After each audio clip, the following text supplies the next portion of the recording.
Hello everyone, I hope you enjoy listening to the story. I was told my husband's comatose sister needed me while he took another woman to Europe, but the night I stayed alone in that ICU room.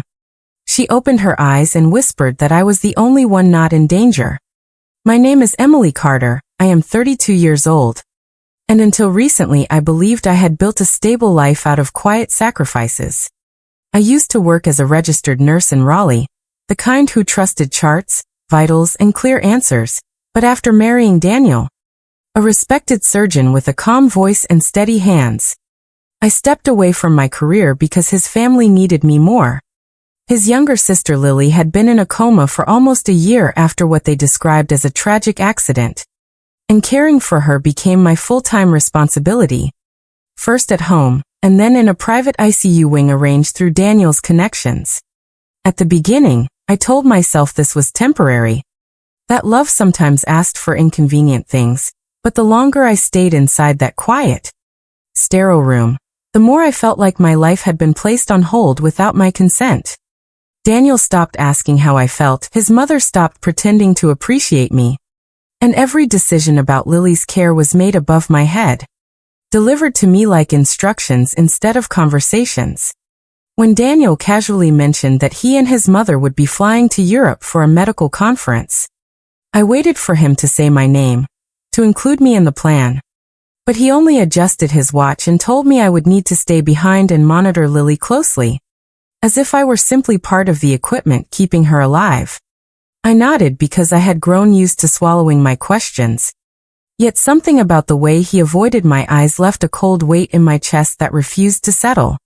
The ICU felt different after they left, quieter but not peaceful, as if the silence itself were hiding something. And I began noticing details that did not match the story I had been given. The overnight cameras flickered off at exactly the same time each night. Certain files in Lily's digital chart were locked behind permissions I did not have.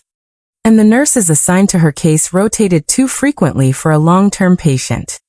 I told myself I was overthinking, that exhaustion could make patterns out of nothing. But then I saw it, a subtle movement in Lily's fingers, not random, not reflexive, but almost rhythmic, as if she were responding to something only she could hear.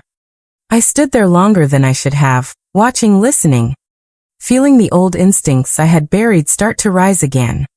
If you think this is just another story about a tired woman caring for a silent patient, then you have not yet heard what happened at exactly 2:17 in the morning, when everything I thought I understood began to unravel. I did not sleep that night, not really, because once doubt settles into your bones, it refuses to let you rest. I kept replaying every detail I had ignored, every small inconsistency I had brushed aside in the name of trust. And the more I thought about it, the more impossible it became to believe that Lily was truly as unresponsive as they claimed. I returned to the ICU just before midnight, the corridor dim and almost empty, the soft hum of machines echoing like a distant warning. Her room looked exactly the same as always, pale lights, steady monitors, the quiet illusion of stillness, but something inside me had shifted. I was no longer just the obedient caregiver. I was a nurse again, observing, questioning, connecting patterns that refused to align. I checked her vitals first, heart rate steady, oxygen levels perfect, muscle tone far too maintained for someone who had supposedly been immobile for months.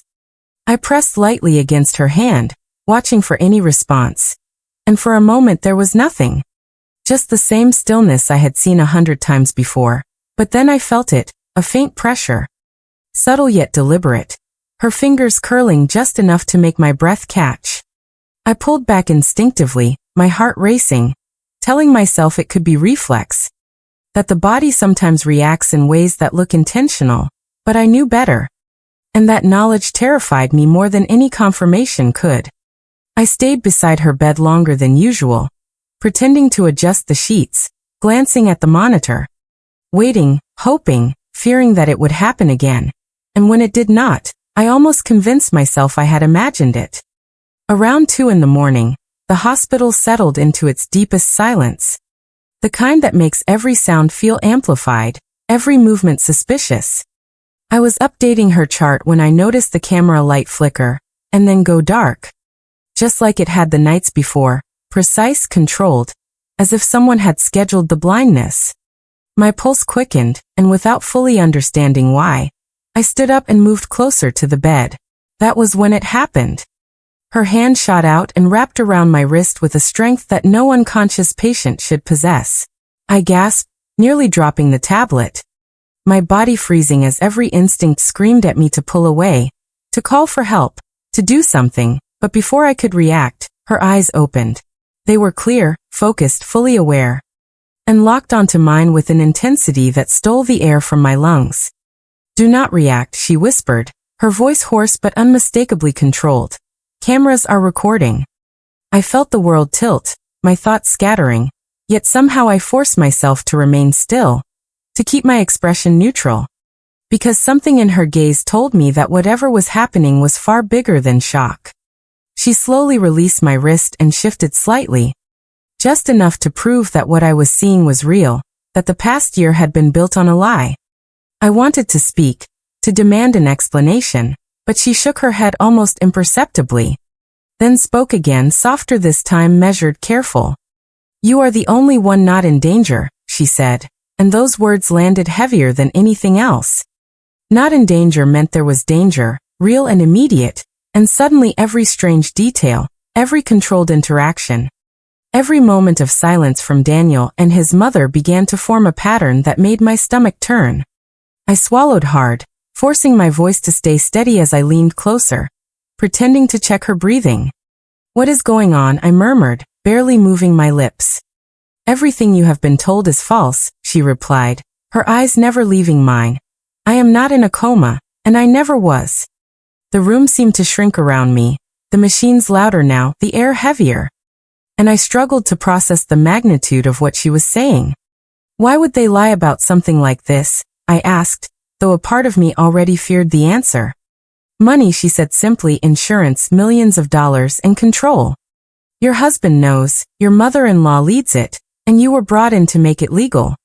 The words hit me like a physical blow, and for a moment I could not breathe.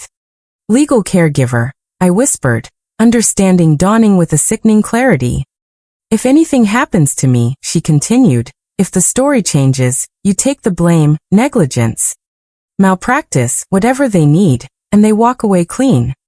My hands trembled, but I forced them to stay steady, to keep playing the role I had been given, even as everything inside me fractured. Daniel had not just excluded me, he had positioned me, placed me exactly where I would absorb the consequences of a crime I did not even know existed.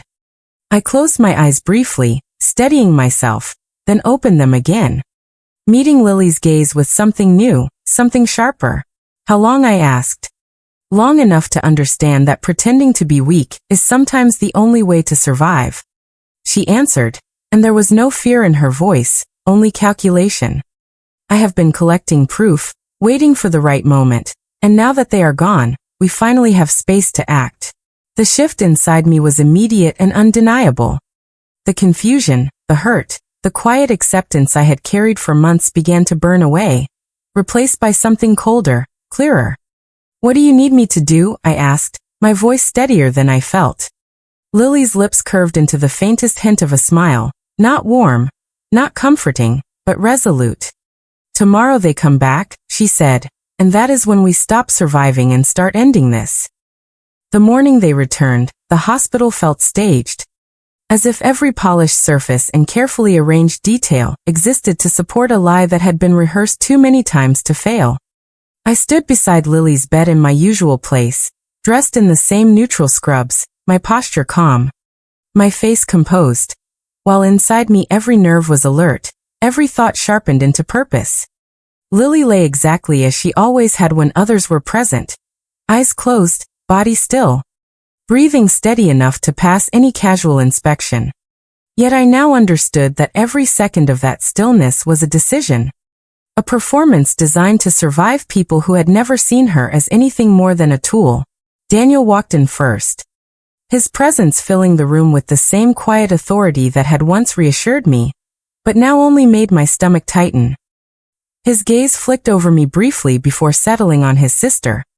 And for a moment I watched him the way I used to watch patients, detached, analytical, searching for truth beneath the surface. He showed no concern, no genuine emotion. Only the practiced expression of a man who knew exactly what story he was supposed to tell. His mother followed close behind, her heels clicking softly against the floor. Her eyes scanning everything with that familiar, controlled intensity. As if she were checking for flaws in a system she believed she owned.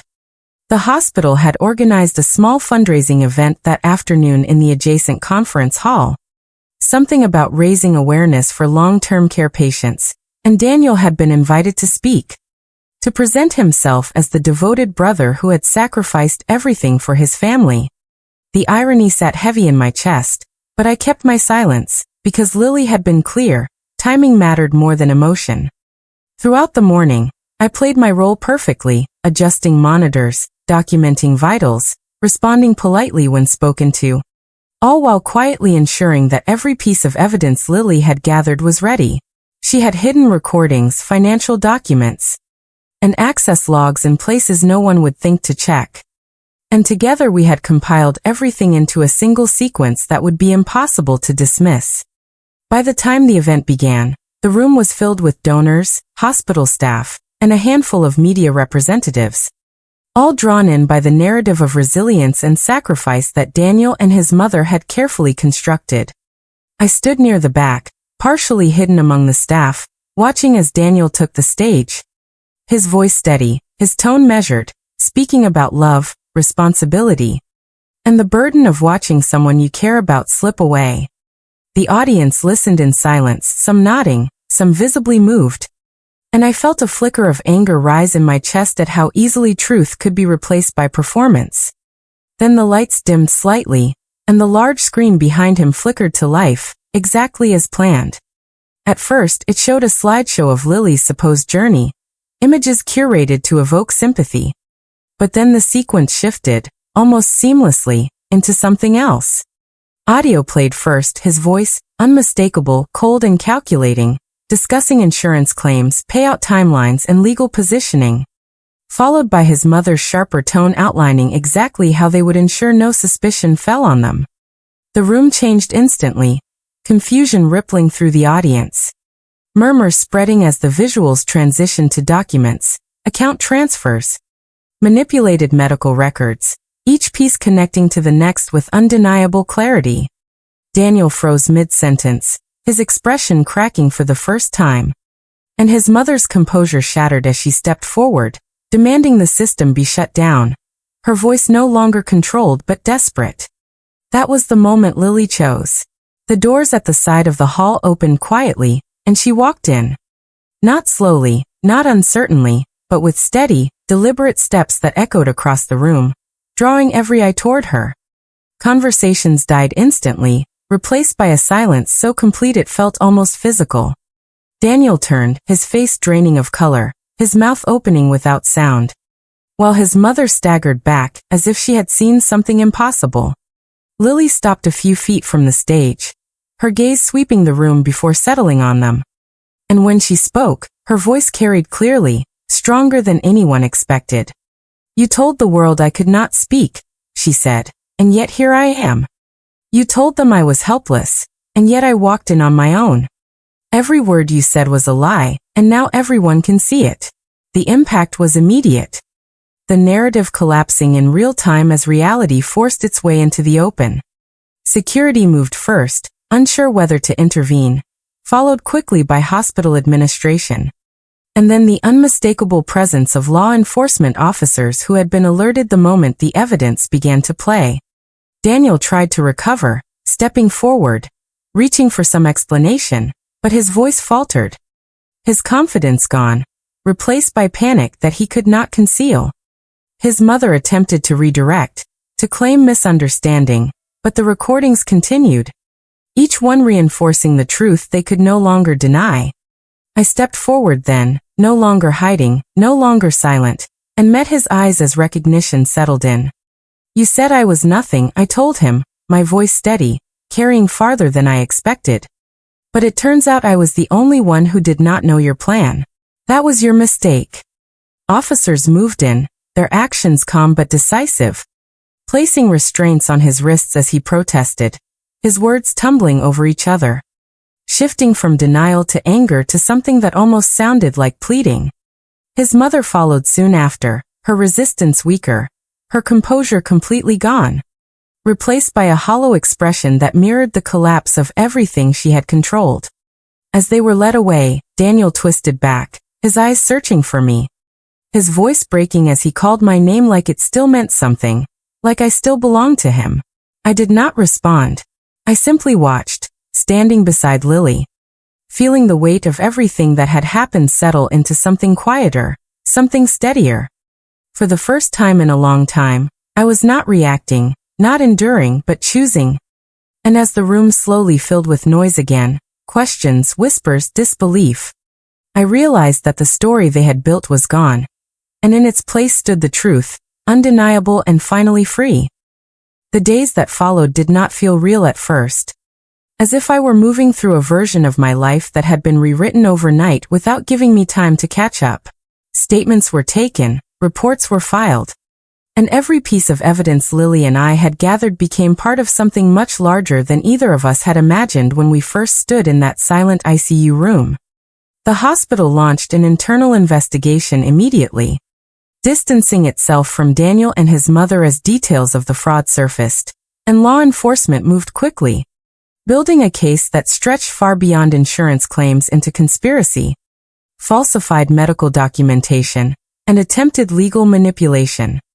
I sat across from attorneys more times than I could count, answering questions, recounting events, clarifying timelines, and each time I spoke, I felt something inside me settle, as if every word helped return a piece of myself that I had slowly given away without realizing it.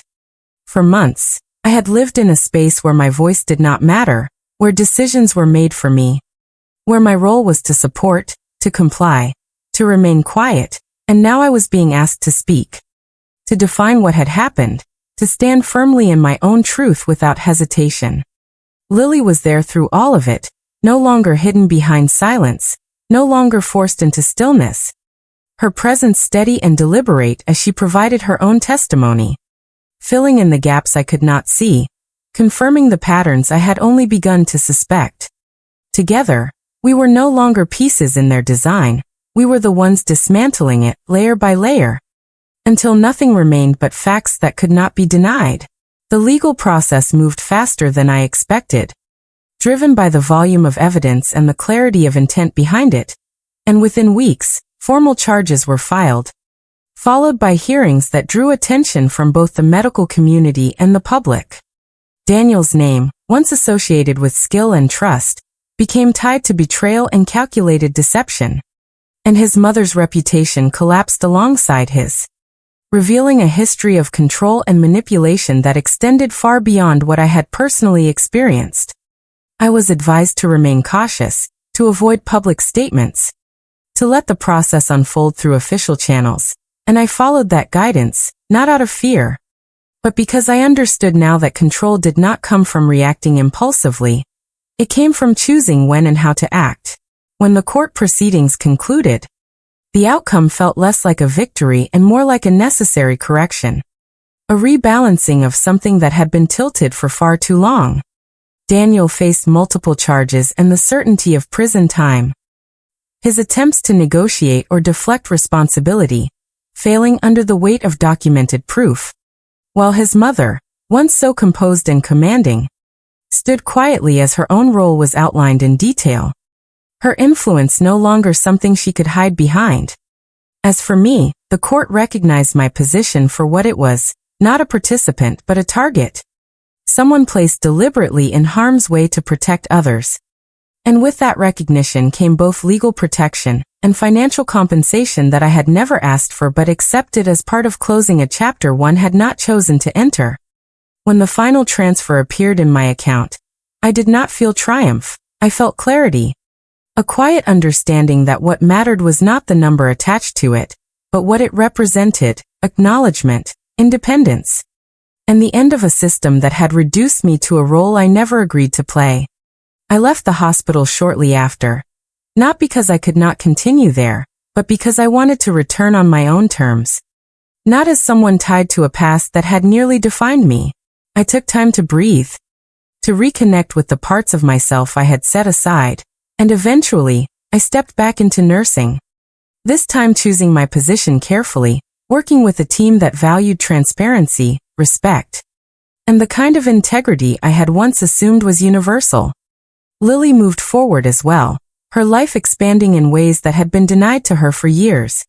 Pursuing opportunities she had only been able to imagine while confined to a role she never truly inhabited. We stayed connected, not out of obligation, but because what we had been through created something stronger than circumstance. A shared understanding that did not require constant explanation. Months passed, and the intensity of everything we had experienced began to soften, replaced by routines that felt grounded and real, until one afternoon, as the light shifted across my living room floor, there was a knock at my door that brought the past back into focus. I opened it to find Daniel standing there, thinner than I remembered.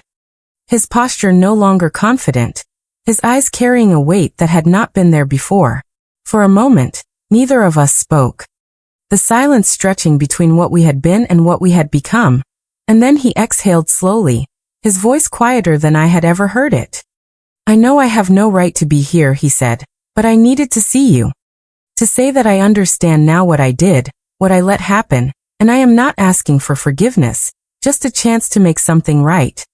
I listened without interrupting, not because his words held power over me, but because I wanted to hear them without the distortion of old emotions. When he finished, I took a breath, steady and certain, and met his gaze with a calm that felt unfamiliar but right. "There is nothing for you to fix here," I said, not unkindly, but without hesitation. "What you broke is not something you get to repair now, not for me." He nodded slowly, as if he had expected that answer but needed to hear it spoken aloud, and for the first time, I saw him not as the man I had married, but as someone separate from my life. Someone whose choices no longer defined my direction. I closed the door gently after he left, not out of anger, but out of clarity. And as I turned back into my home, the quiet felt different, not empty, not uncertain, but complete. I had once believed that strength meant holding on, enduring, proving that I could survive whatever was placed in front of me. But I understood now that real strength was knowing when to step away, when to refuse the roles others tried to assign, when to choose myself without apology. What began in a silent ICU room had ended in something far greater than exposure or justice. It had given me back my voice, my choices, and the ability to define my life on my own terms. And that was something no one could ever take from me again. 3 months later, my life no longer resembled the one I had been forced to live in silence. And for the first time in years, every decision I made felt entirely my own. The apartment I moved into overlooked a quiet stretch of the city, where the mornings came in soft waves of light instead of the harsh glow of hospital monitors, and the nights carried a stillness that no longer felt like something hiding secrets. I returned to nursing, but not in the way I had before. I chose a smaller clinic, one that valued transparency and patient dignity, a place where I could trust not only the system but also myself again. Each day I worked, I felt the distance between who I had been and who I was becoming grow clearer, not as a rejection of my past, but as proof that I had survived it without losing everything that mattered. Lily and I stayed close, not bound by obligation but by something deeper, a shared understanding that did not need constant words. She moved to Asheville and began building a life centered around her own choices, free from the performance she had been forced to maintain for so long. Sometimes we would talk late into the night, reflecting on everything that had happened, not with bitterness, but with a quiet awareness that what we had endured had reshaped us in ways we could not ignore. One afternoon, as I stood on my balcony watering a row of small plants I had carefully chosen, the doorbell rang, and something about the timing made my chest tighten before I even reached the door. When I opened it, I found Daniel standing there, accompanied by his mother, both of them looking diminished in ways that went far beyond appearance. The confidence they once carried had been replaced by something fragile, uncertain. As if the world they had controlled had finally turned away from them. Daniel spoke first, his voice low, stripped of the certainty I once knew so well. Explaining that he had lost everything, his position, his reputation. And that the future he had once taken for granted no longer existed. His mother stood beside him in silence, her posture no longer rigid with authority. Her eyes lowered in a way I had never seen before. They asked for help, not directly at first, but through implication. Through the kind of careful words that tried to soften what could not be undone. I listened without interrupting, not because I felt obligated, but because I wanted to hear the full weight of what they had become after everything had collapsed. When Daniel finally asked if there was any way I could assist them, even temporarily, I felt no anger rise within me, no desire for retaliation. Only a clear and steady understanding of where I stood. I told him calmly that I did not hate him, and that the absence of that emotion was not forgiveness, but closure. I explained that the version of me who would have sacrificed herself to fix something broken no longer existed, and that what they were asking for belonged to a past I had already left behind. His mother looked up then, her eyes searching mine for something she could hold on to, but I offered nothing beyond honesty. I had once asked them for kindness, for respect, for acknowledgement. And they had given me silence in return, and now that the roles had shifted, I chose not to repeat the same pattern in reverse. I closed the door gently, not out of spite, but because there was nothing more to say, and as I turned back into my home, I felt a sense of finality settle around me like something long overdue. I walked to the balcony, letting the air move freely through the space, and for a moment I stood there in complete stillness. Aware of how far I had come from the woman who once believed endurance was the same as strength. What I understood now was simpler and far more powerful.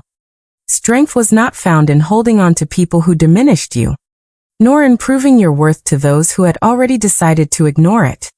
It was found in recognizing when something no longer deserved your presence, and in having the courage to walk away without looking back. If you had been in my place, standing at that door with the past asking for another chance, would you have opened it, or would you have chosen, like I did, to finally close it for good? What I learned from everything is simple but not easy. Dishonesty does not begin with big lies, it begins with small silence. With the moments we choose not to question what feels wrong. I ignored the signs because I wanted peace, but truth always demands a price. And the longer you delay it, the higher that price becomes. Real strength is not just exposing others. It is being honest with yourself before the damage spreads. If this story made you think, or reminded you of something you once ignored, take a moment to reflect. And if you want more stories about truth, betrayal, and powerful comebacks, make sure to subscribe, like this video, and share your thoughts in the comments. I read every single one.